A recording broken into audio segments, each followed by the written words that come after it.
and 31. If you are seeing this in recorded form, if you fast forward about 9 minutes or so, you will get to the show proper. I am getting all of the ducks in the row, all the ducks in the row, getting all the ducks in a row for the pre-show before we go officially live on Instagram and YouTube and Facebook and TikTok and all of those delightful places. When you see me and hear me, hit me up. I would love to know that you are seeing me and that you are hearing me and we are loud and clear and all of that. Wonderful, wonderful, good stuff. I am just getting the word going over on the Facebook, letting everybody know that I am here, that I am ready to rock. Let's go party hardy over in the Facebook. I am letting everybody know that we are live. We are live. Who do we got here? We got a couple people watching, couple people listening. But this is why we do the pre-show. We have a little bit of time till we have to get rocking and rolling for the official episode. I'm going to go share this in all of the places that need to be shared, in the Sell More Book Show group, in the challenge group. SMBS 631 is now live. Here we are. I'm going to share it in the groups. I'm going to share it with the peoples. But if you pop in here today, here on Tuesday, May 12th, let me know what you're working on. Let me know what you are thinking about. Let me know if you have any questions, if you have anything that I can help you with. It's one of the nice things about being live. SBS 631 is now live. And I'm going to go to these two groups and make sure everybody is seeing the thing. Kevin is here, a frequenter of the show. Good to see you, Kevin, over on the YouTube. People are showing up. If you hear me, you see me, let me know. I see people trickling in. I see people streaming in here. I see Becca. Hey, Becca. Good to see everybody here. One of the interesting things is I don't see the TikTok comments. I can see comments from YouTube. I can see comments from Facebook. I can't see the comments from TikTok. So if you're saying, Brian, I'm here on TikTok, I do apologize, because there's just no good way to actually see your comments. But we're trying, we're working on this. We're still getting hopefully better and better at what we do here on the live. I see Jen in Cincinnati. Hey, Jen, good to see you. We'll start the show proper officially in about 6 minutes time. In the meantime, feel free to let me know what you are working on right now for your author business. Are now live here in the Sell More Book Show group, and I'm going to pin that to the featured. Pin to featured. And then I'm going to go in the other group, and then I am going to go make sure that I'm taking care of you guys today. I'm excited. There's some news about Audible that we are going to talk about today. I'm very excited to get to share a little bit about what's going on there. And we will talk about some good old-fashioned mindset stuff, which, as I've talked about, is the most important thing in increasing your royalties. It's just one of the most important things. I realized just now that I don't have my tea. I just literally have a cup of lemon water. So I'm going to go grab this tea over here. And I may have to go get my honey in a minute because I forgot that my wife is borrowing it. So I just have one more place to share this. Hey to Leanna. Good to see you. Good to see you, Leanna. Oh, amazing. Leanna says, thanks to your 14-day challenge, I have started Amazon ads. I'm so glad to hear that, Leanna. We have been so fortunate to get to share how to make those ads profitable with over 30,000 people. It's a wild thing. It's an amazing thing. And I'm very, very grateful for it. So we've got just a couple minutes left here. I'm going to go share this live video with my page so that it's everywhere it could possibly be. And I'm going to go and make sure it is there. And then I will have it shared to all the places. And then we will be ready to really just get started here. Let's see.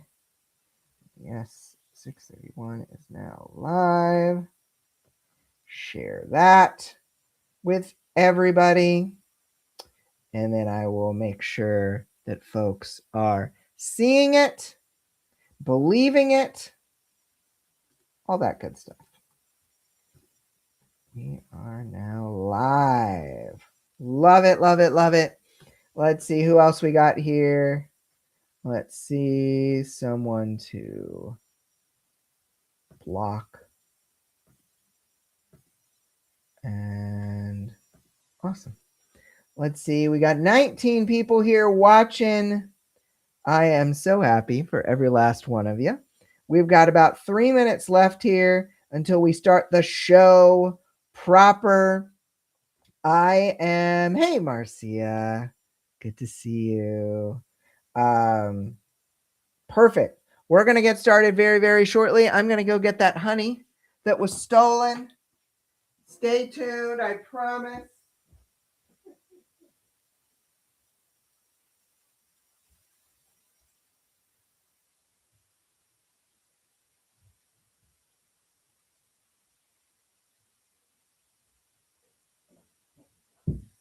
I promise that I won't abandon you guys.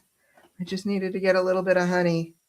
And then we will start the show proper here very, very shortly. But I am excited for us to get the party rolling here. And let me know what you're working on. Let me know what you are working on with your books, with your business. Let me know. But we'll get started here in about 1 minute time, 1 minute's time. And yeah, I'm really fired up to be able to present today's stuff. I think we're all the places we could possibly be. All the places we could possibly be spread all throughout the internet. YouTube, Facebook. Hey, Al. Good to see you. And we will get the party rolling. We will get the party going very, very shortly. Making sure that all the things are doing all the things they're supposed to do. Awesome. But yeah, I hope you're fired up for another Sell More Book Show. I know that I am. And we are about 45 seconds away from things ramping up. I'm very happy about this. So, I did hit my knee on the table. That was a little surprising, but that's okay. We will go on. Something I said very recently, which was the idea that when bad things happen to you, they don't mean anything. And when good things happen to you, it means everything. So we're going to go live in 5, 4, 3, 2, 1. Hey, everybody, and welcome to another episode of the Sell More Book Show, episode 631. I'm Brian Cohen from the Author Ad Agency, coming to you live on Facebook, YouTube, Instagram, TikTok, possibly, all the places that you might find me, as well as in the recorded podcast edition of the show. So, I'm very, very excited. We've got some really interesting stuff to talk about related to Audible. I want to welcome everyone who is here live, from Leanna to Elle to Marcia or Marcia, Jen and Kevin. I also see JP, as well as some other folks coming in on Facebook here and there. So every week we talk about some new stuff. We ask some important questions to think about, and we really look at what does it take, both action-wise and mentally, to sell more books. Our sponsor, as per usual, is the Author Ad Agency.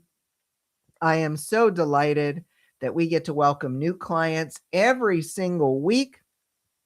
Ideally, folks making over $6,000 a month or more in royalties. And it can be hard. It can be a little scary to spend money. It can be really, really scary to scale up by spending money. But, we've talked about this with the ad challenge. We've talked about this in our courses like Ad School. Yay, it's me, Amanda. It's me, Amanda Lee is here. I'm glad you're here. Thank you. But it can be really hard to scale up with spending, because there's a psychological component to it as well. It's not just about spending the money and trying to get a return on investment. It is about, oh my gosh, Amazon is taking my money. But something one of our clients recently brought up is the idea that when you are spending money on Amazon, it is not Amazon taking your money. It is not Amazon spending your money for you. It is an investment. You are investing in marketing, just like you would with PR, just like you would with getting a new cover. It is an investment in your book or books' futures. And we love helping authors who are at that position to move to the next level to have success. So as a reminder, if you know someone who is in the position to work with the Author Ad Agency and you refer them and then they sign up, you actually get a $500 commission. So remember, if you're not ready for the Author Ad Agency, you might know someone who is. Just send them our way. Brian, Bryan, at sellingforauthors.com. So folks working on stuff here. Leanna is working on not procrastinating, trying to write consistently every day to get book 3 done. You can do it, Leanna. You can do it. There's Justin. Justin says, hey, Brian, happy Sell More Books Tuesday. I love that. Let's make it a thing. Sell More Books Tuesday. And then when the podcast comes out, it can just be Sell More Books Wednesday. We can just sell more books all the time. And I just saw Rocket come up here. Rocket, who's been around since the beginnings of the Sell More Books show, wandering around, seeing what is going on upstairs. Question from a couple weeks ago. What is one thing you've done or that you can do to help you recover when you are experiencing the pangs of potential burnout? I love getting to hear people's thoughts here. William Clark says, watch an old film based on wealth, crime, and comedy. I like that. Helena Hattery said, I make it a point to move more, dance, Tai Chi, walks, physical therapy, exercises. Burnout for me comes from overwhelm and my number 2 achiever cracking the whip. Been there, Helena. Movement allows me to unwind, she says. Guys, do what Helena says. She's a smart lady. She actually works with Best Page Forward. And I highly, highly recommend You move your body. If there is a thing you used to do to move your body that you don't do anymore, there's nothing wrong with going back to what you know works. Bethany Tucker said, 1, clear off tasks that are nice to have but not central to the goal. 2, put some good books in my reading app and curl up with it even if it feels like I can't. I'll be better after checking out, probably more efficient as well. And 3, reduce social media, slightly isolate overall, or make sure I'm only checking in on fun things like K-pop dance videos. You cannot go wrong with some K-pop dance videos. Love all these recommendations. Guys, you can always answer the question of the week over at the Sell More Book Show website or at the Sell More Book Show After Party Facebook group. Okay. We've got a top story of the week related to Audible. Everybody in the pool. Amazon's new royalty model for audiobook creators is rolling out to everyone, according to ACX, Audible, and Publishers Weekly. Last week, Amazon started testing a new royalty model for audiobook creators, and this year, they're putting it into place for everyone. Quote, ACX just announced that the legacy model will be discontinued at the end of this year, wrote Jane Friedman in the Bottom Line newsletter. For many, this is good news. The long-existing legacy ACX payment model does not pay royalties for books that were listened to as part of the Audible Plus program or the All-You-Can-Listen program. The new payment model will pay for that. While All-You-Can-Listen is something of a Kindle Unlimited for audiobooks, it has no exclusivity requirement, so creators are free to distribute their audiobooks to other stores in addition to Amazon and Audible. Additional benefits of switching to the new model are higher royalty rates for cash purchases, more international distribution, access to more sales data and reporting, and the long-requested ability to include suggested pricing for your audiobooks. You have until the end of the year to enroll in the new system or discontinue distribution. But ACX encourages you to switch now to start earning higher royalty rates and to take advantage of new revenue opportunities in the new system. For details, Rocket's down here. For details of the new royalties program, including how payments will be calculated, check out the links in our show notes. When a company wants you to opt into something quickly, there are usually two key reasons. There's usually two key reasons. One is for legality. There is something wishy-washy about the previous contract, and they want you to opt in so that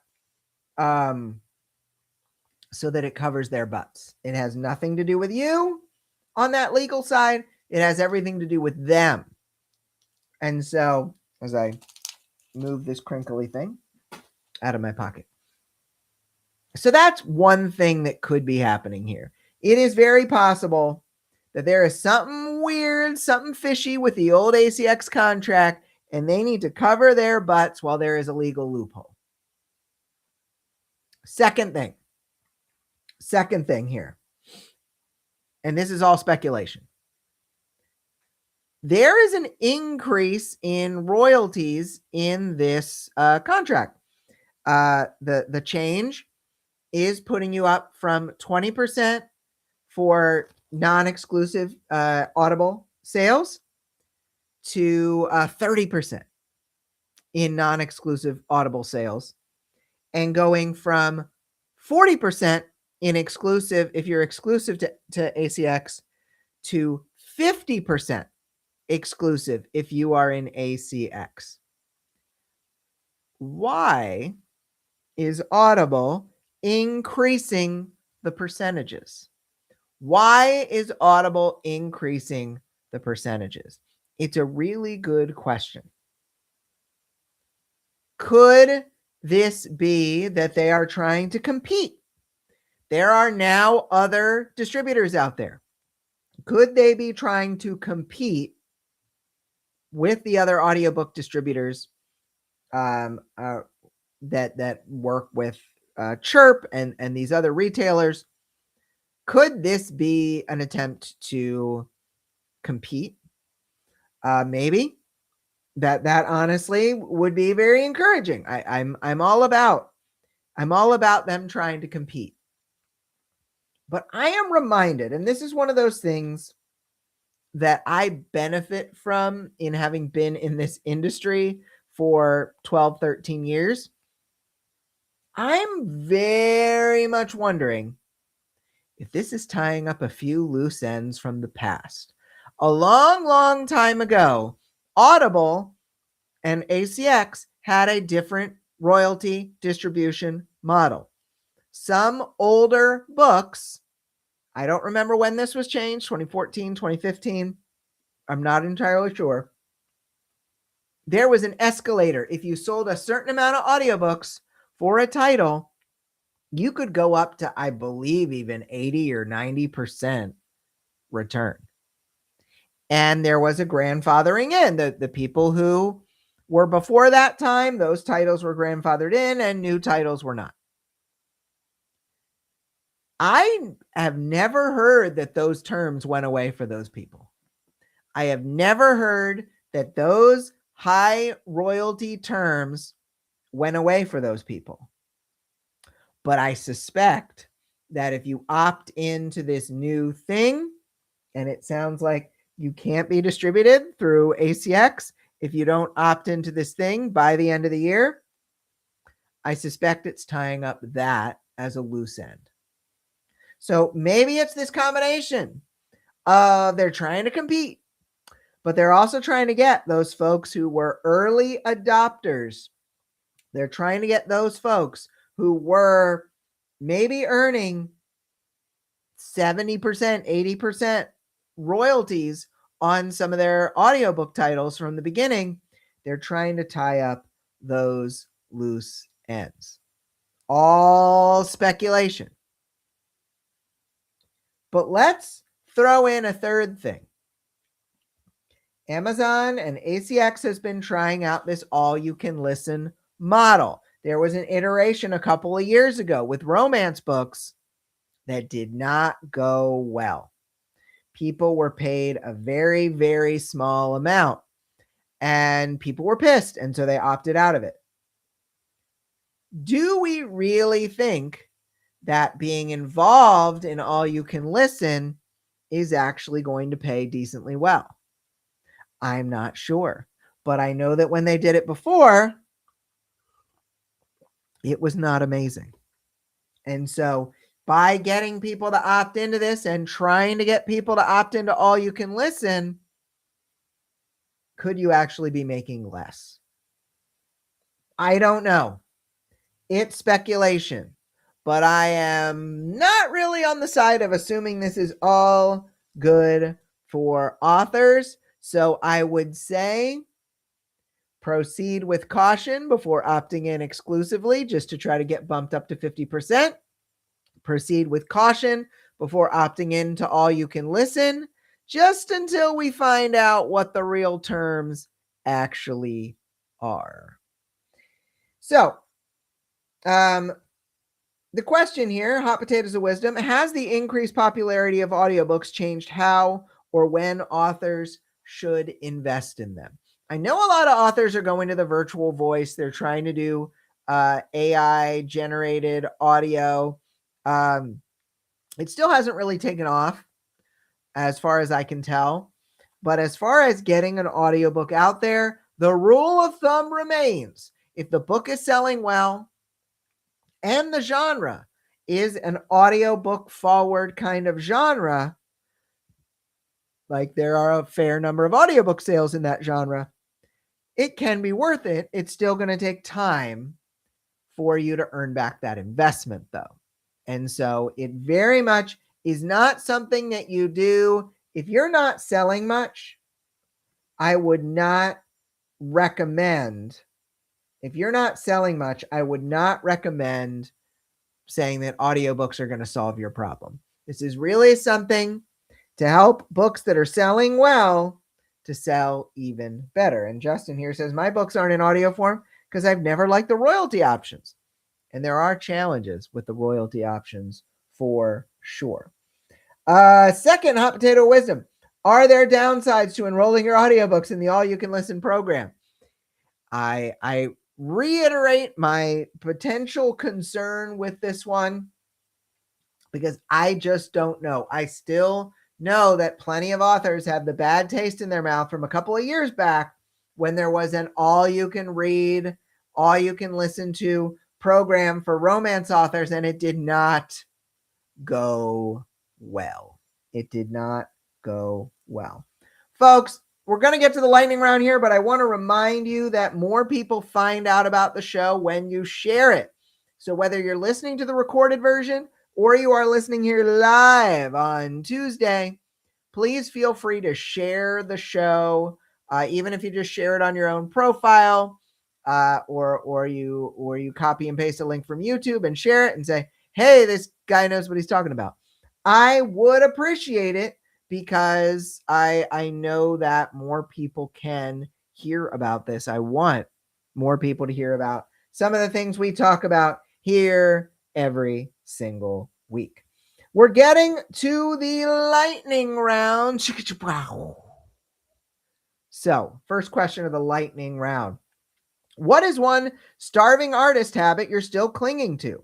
Undercharging, over discounting, saying yes to every podcast or freebie that's actively repelling the income level you say you want.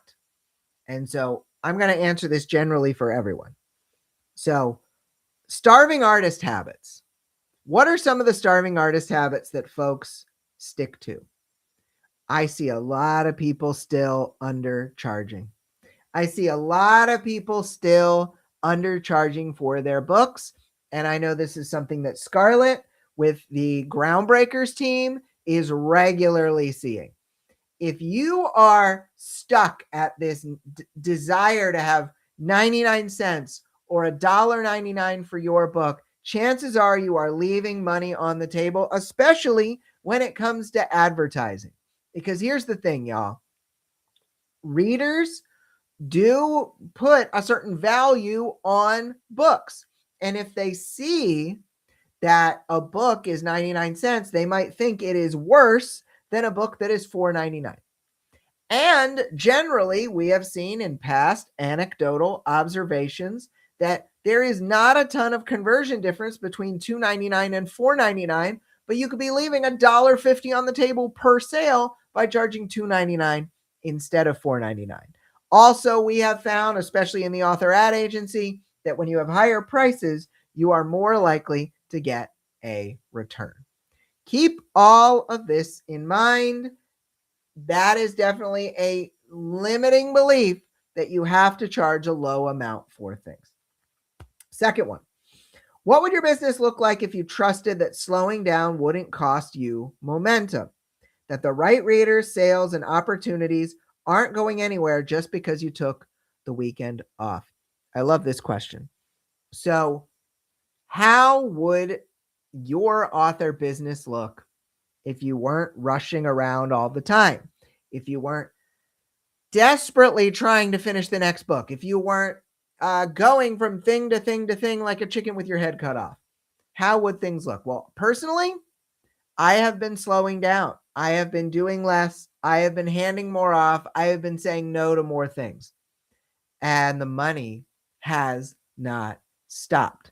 And it's very, very possible that it is another limiting belief you might have, that you have to hustle. You have to hustle all the time. You have to push all the time. And if you don't push all the time, you are going to lose. And you are going to lose momentum. But if you hustle all the time, you also have a higher chance of burning out. And we do not want burning out. How many of you out there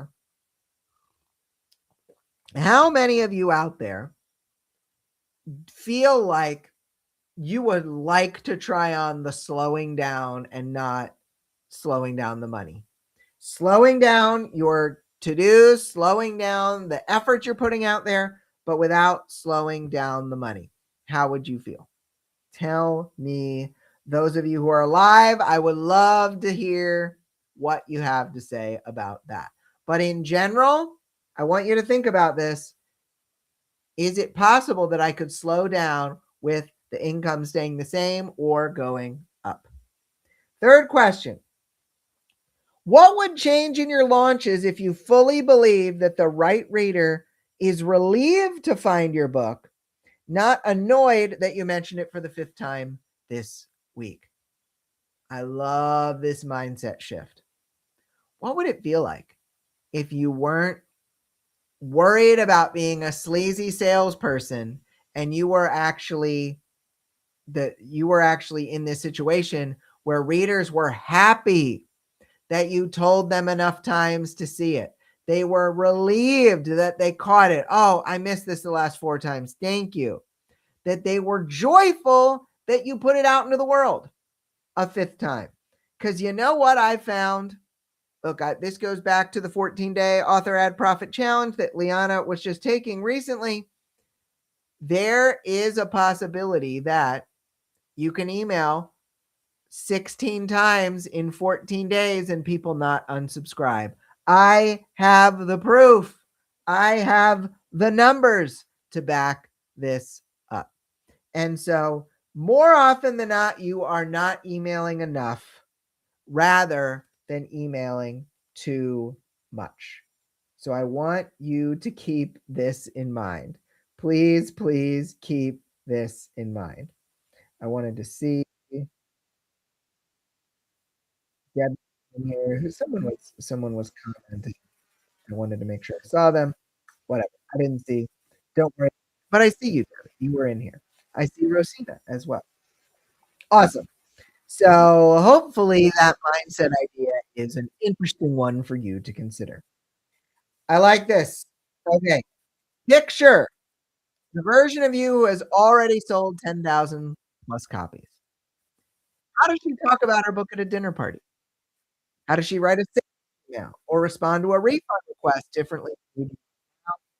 What's the next step you can do and take for her?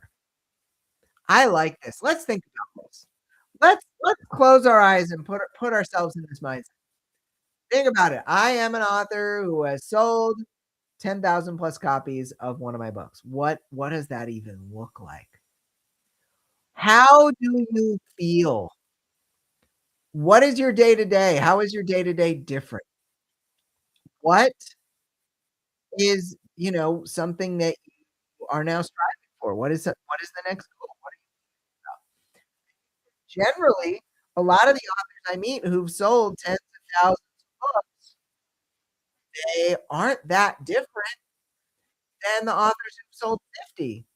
But they've gotten a couple of key things that got them to that next level. And I honestly think that one of those key things has to do with picturing it in a certain way, picturing it, thinking about it, visualizing it until it happens, and then following some of the ideas forward. And I think that that is not a bad way to be. Things are created twice according to Plato. You create it in the mind, then you create it in the world. There's nothing wrong with trying to create it in your mind. Lastly, tactical question. How are you currently using your backlist to sell your front list? Bundle pricing, series starter, perma free, end of book calls to action, funnel cross promos. Which I love this question. And so, what still works to sell a variety of your books, to sell new books, to get people to find out about you? I don't know if you knew this, but there are book funnel and story origin promos every single week. There are written word media discount promos, but also email list promos. There are ways to get reviews on your books through Hidden Gems and other websites. There are things you can do with discounting, things you can do with 99 cents, and of course, your okay if you're doing none of it. If you are doing none of it. But if you're wondering, what can I do to sell my backlist doing nothing, might not be expanding your thinking enough. Because there are tactics, there are ideas, there are things you can play with. And I highly, highly recommend consider these kind of big promos, these kind of discount promos, uh, using your back matter to your advantage. You don't have to do them all, but it's a good idea to try some. So, fun questions in here. Justin asked, should you set the price at what you feel it should be or what the consensus price is for the genre? I would the consensus price genre. That is more likely. That is more likely. You want to find what is the middle ground amongst the indies in my top 100 category. Awesome. So we need a question of the week. I really like this starting artist question. What's one starting artist habit you're still clinging to, under over discounting, saying yes to everything that is actively repelling the income level you want? Because y'all get away from the starving artist mentality. So you can answer the question. You can answer the question over at sellmorebookshow.com or the Sell More Book Show after party. Christina asks if there's any sound issues. No one has reported any today. That means that nobody.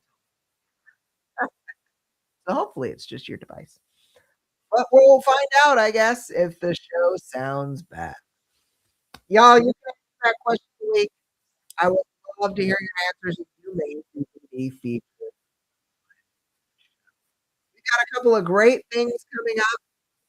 We've got some wonderful, wonderful discounts coming out to folks who are on our email list. So make sure you're on our email list. We have got we are hiring. We are hiring for our author ad agency. So Justin is hearing mic issues. You can let me know if that's been the whole time or just recently. But that's annoying. So it's on YouTube. And, well, these things happen. Hopefully it's not terrible, but we will work with it. But guys, here's the thing. Don't let me go the whole way through without telling me.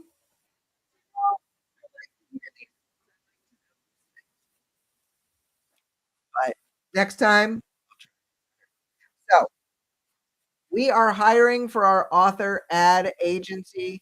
I believe it's bestpageforward.net/jobs. If you want to find out about how you run ads for our clients, and if you are a big fan of running ads, you may so check that out at bestpageforward.net/jobs. Awesome.